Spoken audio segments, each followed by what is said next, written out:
خبره درته کومه ګوره چې دا تاریخونه کله کله را ژوندي کېږي دا خبره واورئ ګورئ دا تکلیف هم که نن برداشت کړو په عزت پسې پرون دا ټول ساپی قوم په زور زبردستۍ او په بېعزتۍ باندې ایستلي وای د دې خپل کورونو نه که نه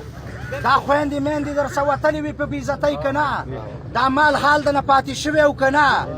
خو زه درته دا یوه خبره کومه ما مومن ورور ته دغه پیغور نه دی ورکړی خو قومه دا ساپي قومه دا یوه خبره واورئ په خاموشۍ چې کله دا مومن ورور موږ سره راسه شو او 100 کاله مخکې په موږ باندې ظلم کېدو نو مومن قوم د هغه قنداري نه راسره شو او کوتاتای د ښار په نواب باندې شروع کړله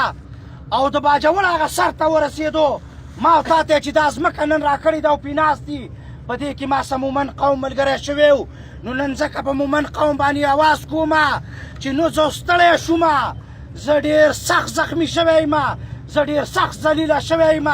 تا ولیدل چې زما د کور عزت محفوظه نه دی نو مومن د وروره په تا ځکه اواز کومه چې راوځه راسه دې قومونو ته ور وښیه چې د دوی سه ظلم کېږي زم کور کې په قلار باندې نه کښېنمه نو قومه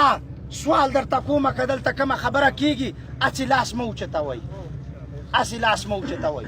د نثار ورور مې دا دغه قبول دی چې د دې ځای نه ورسه پیدل ځمه د دې تور سرو خو خویندو دپاره د هغه ورونو دپاره چې په جیلونو کې دي خو قومه فیصله وکئ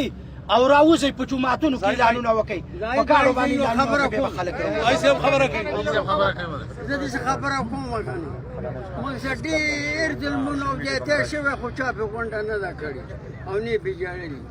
اوس زره دا خبره راغله زمونږ د تورسرې باندې سړي ورننوته او هغې کې دومره ایمان و چې هغې ویشته او مردار یې کړ اوس زره دا خبره ده دې کې لس مشران موږ مسعود ګربز قنداري دا موږ ورځو دې کیمله چې ولې دا شرم په ما کې راځي را باندې ور مې دغه کې دا وایي خبره کوي خبره به دا پرېږده خبره به کوم جاري دا په دې کار کې خبره کوم لاس